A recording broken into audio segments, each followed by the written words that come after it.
Genesis chapter 8.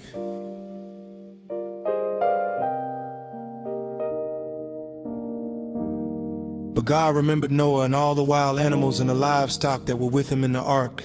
And he sent a wind over the earth, and the waters receded. Now the springs of the deep and the floodgates of the heavens had been closed, and the rain had stopped falling from the sky.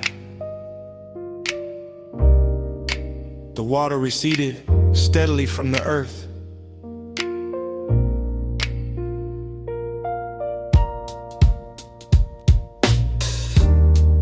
At the end of the 150 days, the water had gone down. And on the 17th day of the 7th month, the ark came to rest on the mountains of Ararat. The waters continued to recede until the 10th month. And on the first day of the 10th month, the tops of the mountains became visible. After 40 days, Noah opened a window he had made in the ark and sent out a raven. And it kept flying back and forth until the water had dried up from the earth. Then he sent out a dove to see if the water had receded from the surface of the ground. But the dove could find nowhere to perch because there was water over all the surface of the earth. So it returned to Noah in the ark. He reached out his hand and took the dove and brought it back to himself in the ark. He waited 7 more days and again sent out the dove from the ark. When the dove returned to him in the evening, there in its beak was a freshly plucked olive leaf. Then Noah knew that the water had receded from the earth. He waited 7 more days and sent the dove out again, but this time it did not return to him. By the first day of the first month of Noah's 601st year, the water had dried up from the earth.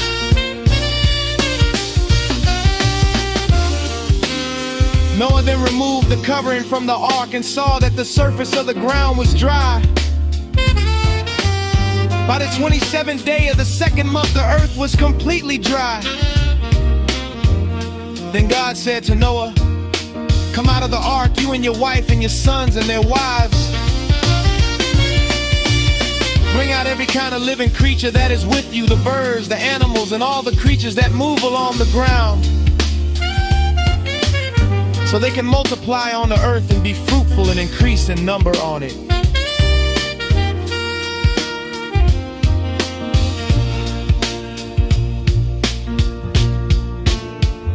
So Noah came out, together with his sons and his wife and his sons' wives. All the animals and all the creatures that move along the ground and all the birds, everything that moves on land came out of the ark, one kind after another.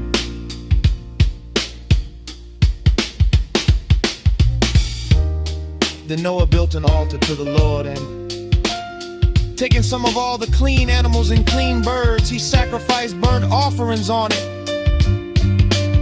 The Lord smelled the pleasing aroma and said in his heart, "Never again will I curse the ground because of humans. Even though every inclination of the human heart is evil from childhood, and never again will I destroy all living creatures as I have done. As long as the earth endures, seed time and harvest, cold and heat, summer and winter, day and night will never cease."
Genesis chapter 9.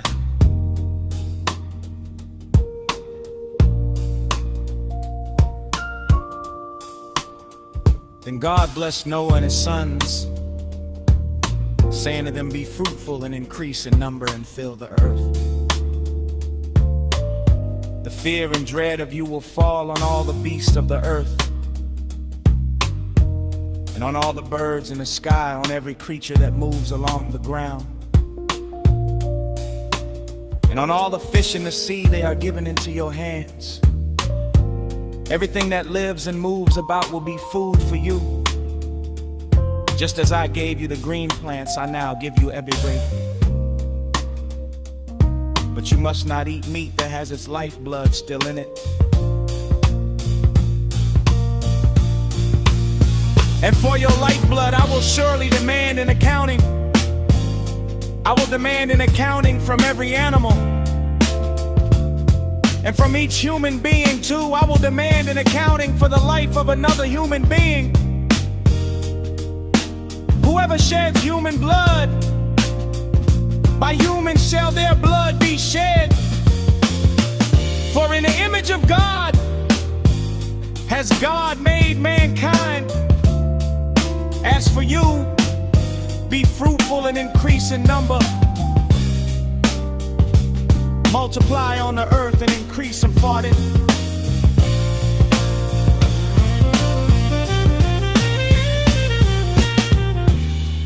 Then God said to Noah and to his sons with him, "I now establish my covenant with you and with your descendants after you and with every living creature that was with you.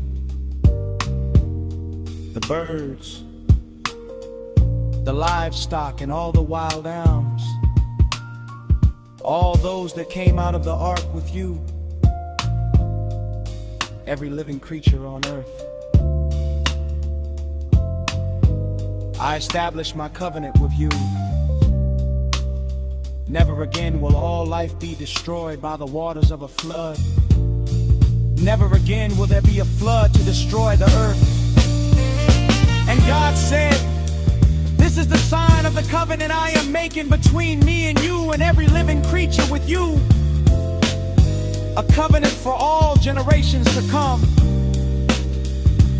I have sent my rainbow in the clouds, and it will be the sign of the covenant between me and the earth. Whenever I bring clouds over the earth and the rainbow appears in the clouds, I will remember my covenant between me and you and all living creatures of every kind. Never again will the waters become a flood to destroy all life.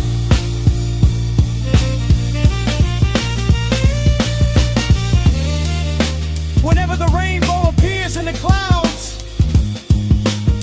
I will see it and remember the everlasting covenant between God and all living creatures of every kind on the earth."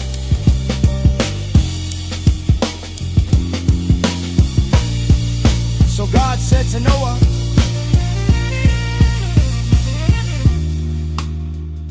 "This is the sign of the covenant I have established between me and all life on the earth.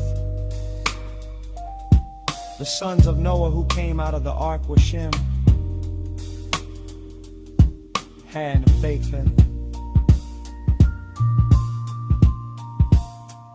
These were the three sons of Noah, and from them came the people who were scattered over the whole earth. Noah, a man of the soil, proceeded to plant a vineyard. When he drank some of its wine, he became drunk and lay uncovered inside his tent.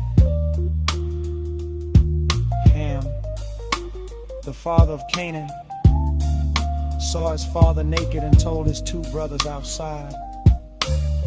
But Shem and Japheth took a garment and laid it across their shoulders. Then they walked in backward and covered their father's naked body. Their faces were turned the other way, so that they would not see their father naked. When Noah awoke from his wine and found out what his youngest son had done to him, He said, "Cursed be Canaan. The lowest of slaves will he be to his brothers." He also said, "Praise be to the Lord, the God of Shem. May Canaan be the slave of Shem. May God extend Japheth's territory. May Japheth live in the tents of Shem. And may Canaan be the slave of Japheth."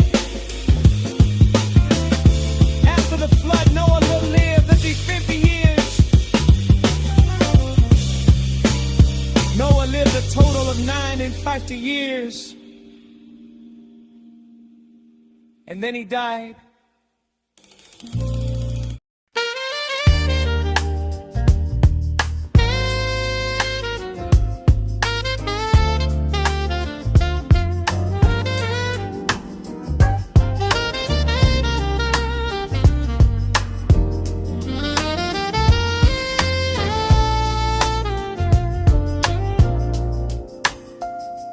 This is the account of Shem, Ham, and Japheth, Noah's sons, who themselves had sons after the flood. The sons of Hepheth, Gomer, Magog, Madai, Javan, Tubal, Meshach, and Tiraz. the sons of Roan, Ashkenaz, Ripeth, and Togarmah. Elisha, Tarshish, the Kittites, and the Radonanites. Cush, Egypt, Put, and Canaan.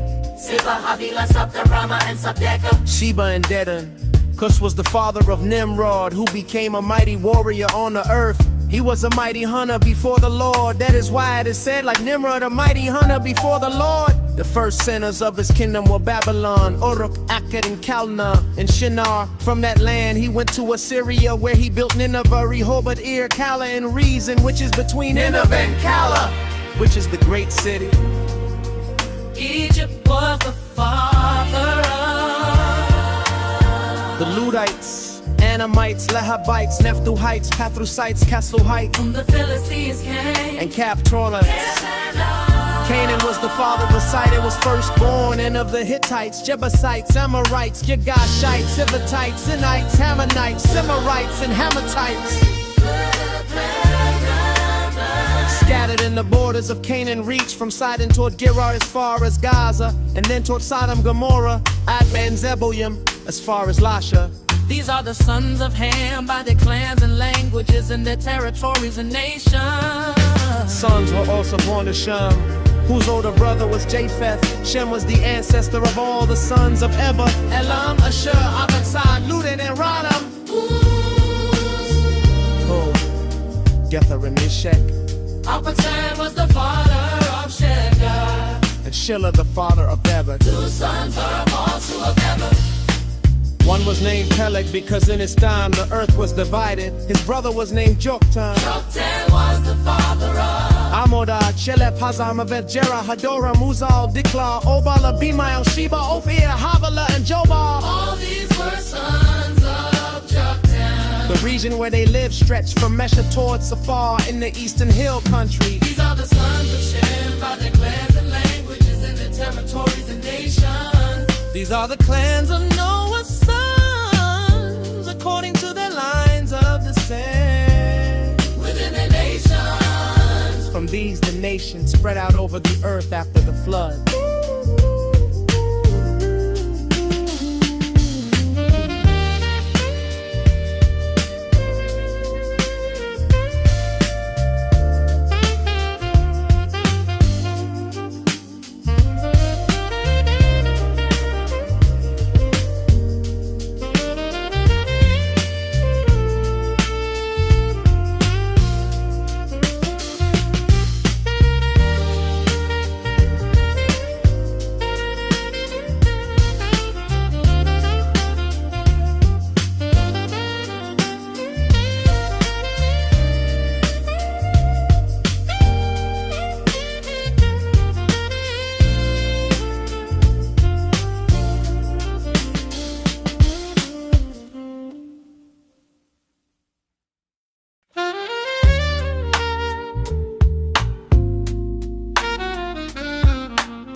Now the whole world had one language and a common speech. As people moved eastward, they found a plain in Shinar and settled there. They said to each other, "Come, let's make bricks and bake them thoroughly." They used brick instead of stone and tar for mortar. Then they said, "Come, let us build ourselves a city with a tower that reaches to the heavens, so that we may make a name for ourselves. Otherwise we will be scattered over the face of the whole earth." But the Lord came down to see the city and the tower the people were building. The Lord said, "If it's one people speaking the same language they have begun to do this, then nothing they plan to do will be impossible for them. Come, let us go down and confuse their language so they will not understand each other." So the Lord scattered them from there over all the earth, and they stopped building the city. That is why it was called Babel, because there the Lord confused the language of the whole world. From there the Lord scattered them over the face of the whole earth. This is the account of Shem's family line. 2 years after the flood, when Shem was 100 years old, he became the father of Arphaxad. And after he became the father of Arphaxad, Shem lived 500 years and had other sons and daughters. When Arphaxad had lived 35 years, he became the father of Shelah. And after he became the father of Shelah, Arphaxad lived 403 years and had other sons and daughters. When Shelah had lived 30 years, he became the father of Eber. And after he became the father of Eber, Shelah lived 403 years and had other sons and daughters. When Eber had lived 34 years, he became the father of Peleg. And after he became the father of Peleg, Eber lived 30 years and had other sons and daughters. When Peleg had lived 30 years, he became the father of Serug. And after he became the father of Serug, Reu lived 220 years and had other sons and daughters. When Serug had lived 30 years, he became the father of Pelelah. And after he became the father of Pelelah, Serug lived 200 years and had other sons and daughters. When Rug had lived 29 years, he became the father of Terah. And after he became the father of Terah, Nahor and Hathach lived 9 years and had other sons and daughters. After Terah had lived 70 years, he became the father of Abram, Nahor and Haran.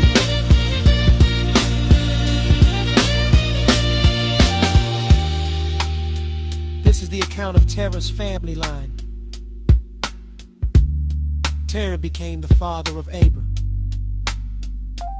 Nahor and Haran, and Haran became the father of Lot.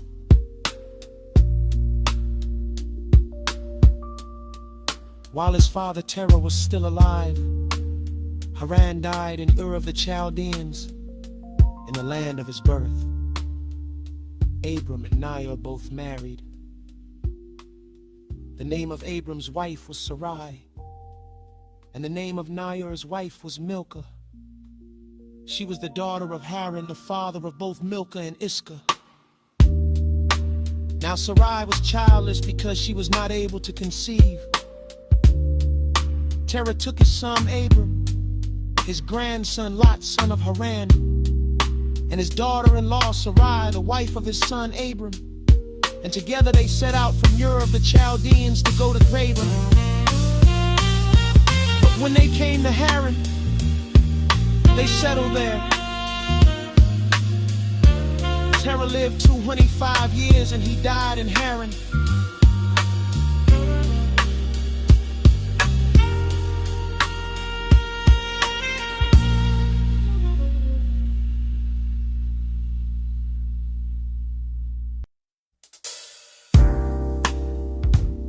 The Lord had said to Abram, "Go from your country, your people, and your father's household to the land I will show you.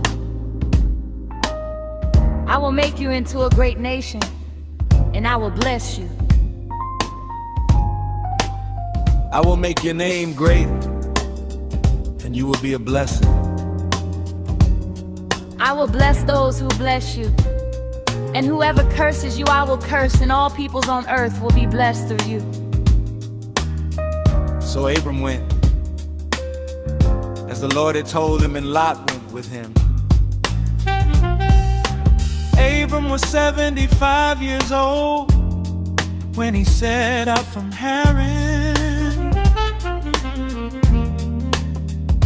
He took his wife Sarai, his nephew Lot, all the possessions they had accumulated, and the people they had acquired in Haran, and they set out for the land of Canaan, and they arrived there. Abram traveled through the land as far as the side of the great tree of More at Shechem. At that time the Canaanites were in the land. The Lord appeared to Abram and said, "To your offspring I will give this land." So he built an altar there to the Lord who had appeared to him. From there he went on toward the hills east of Bethel and pitched his tent, with Bethel on the west and Ai on the east. There he built an altar to the Lord and called on the name of the Lord. Then Abram set out and continued toward on the Negev. Now there was a famine in the land, and Abram went down to Egypt to live there for a while, because the famine was severe. As he was about to enter Egypt, he said to his wife Sarai, "I know what a beautiful woman you are. When the Egyptians see you, they will say, 'This is his wife.' Then they will kill me, but will let you live. Say you are my sister, so that I will be treated well for your sake, and my life will be spared because of you." When Abram came to Egypt, the Egyptians saw that Sarai was a very beautiful woman. And when Pharaoh's officials saw her, they praised her to Pharaoh, and she was taken into his palace. He treated Abram well for her sake, and Abram acquired sheep and cattle, male and female donkeys, male and female servants and camels. But the Lord inflicted serious diseases on Pharaoh and his household because of Abram's wife Sarai. So Pharaoh summoned Abram. "What have you done to me?" he said. "Why did you tell me she was your wife?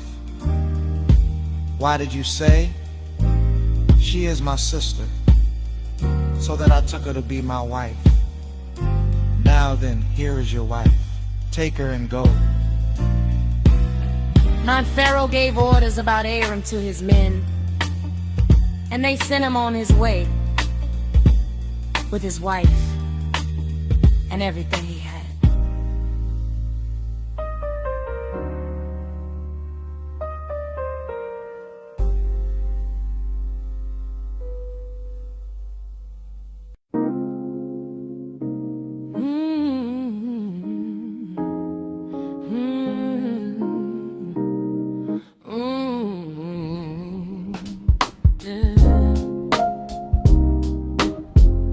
Abram went up from Egypt to the Negev with his wife and everything he had, and Lot went with him.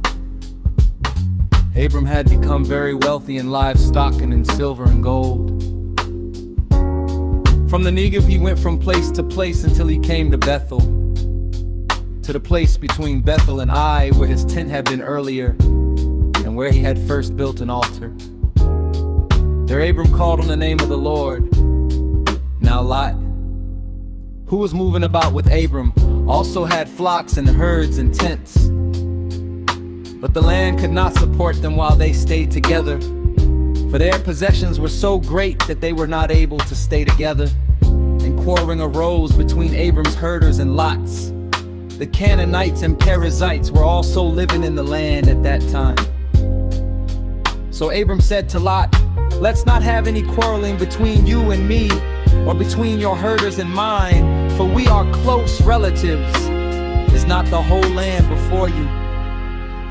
If you go to the left, I'll go to the right. If you go to the light, I'll go to the left. Lot looked around and saw that the whole plain of the Jordan towards Zoar was well watered, like the garden of the Lord, like the land of Egypt. Yeah, so Lot chose for himself the whole plain of the Jordan and set out toward the east. The two men parted company. Abram lived in the land of Canaan, while Lot lived among the cities of the plain and pitched his tents near Sodom. Now the people of Sodom were wicked and were sinning greatly against the Lord. The Lord said to Abram after Lot had parted from him, "Look around from where you are to the north and south, to the east and west. All the land that you see I will give to you and your offspring forever. I will make your offspring like the dust of the earth, so that if anyone could count the dust, then your offspring could be counted. Go, walk through the length and breadth of the land, for I am giving it to you." So Abram went to live near the great trees of Mamre at Hebron, where he pitched his tents. There he built an altar to the Lord.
At the time when Amraphel was king of Shinar, Arioch king of Elasar, Kedorlaomer king of Elam, and Tedo king of Goyim. These kings went to war against Bera king of Sodom, Bersha king of Gomorrah, Shinab king of Admah, Shemeber king of Zeboim, and the king of Bela. All these latter kings joined forces in the valley of Siddim. For 12 years they had been subject to Kedorlaomer, but in the 13th year they rebelled.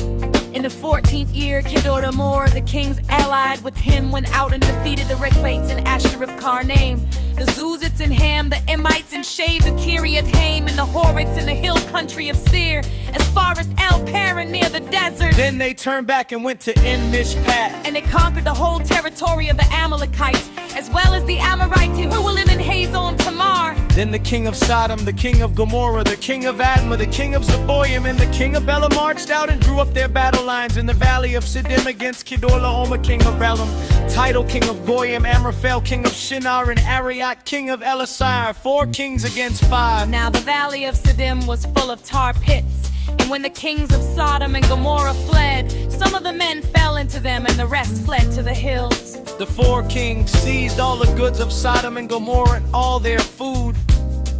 Then they went away. They also carried off Abram's nephew Lot and his possessions since he was living in Sodom. A man who had escaped came and reported this to Abram the Hebrew. Now Abram was living near the great trees of Mamre the Amorite, a brother of Eshcol and Aner, all of whom were allied with Abram. When Abram heard that his relative had been taken captive, he called out the 318 trained men born in his household and went in pursuit as far as Dan. During the night, Abram divided his men to attack them, and he routed them, pursuing them as far as Hobah, north of Damascus. He recovered all the goods and brought back his relative Lot and his possessions, together with the women and the other people. After Abram returned from defeating Kedorlaomer and the kings allied with him, the king of Sodom came out to meet him in the valley of Shaveh. Then Melchizedek, king of Salem, brought out bread and wine. He was priest of God Most High,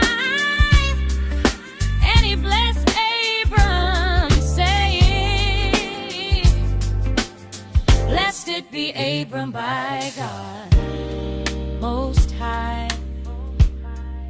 creator of heaven and earth. And praise be to God Most High, who delivered your enemies into your hand. Then Abram gave him 1/10 of everything.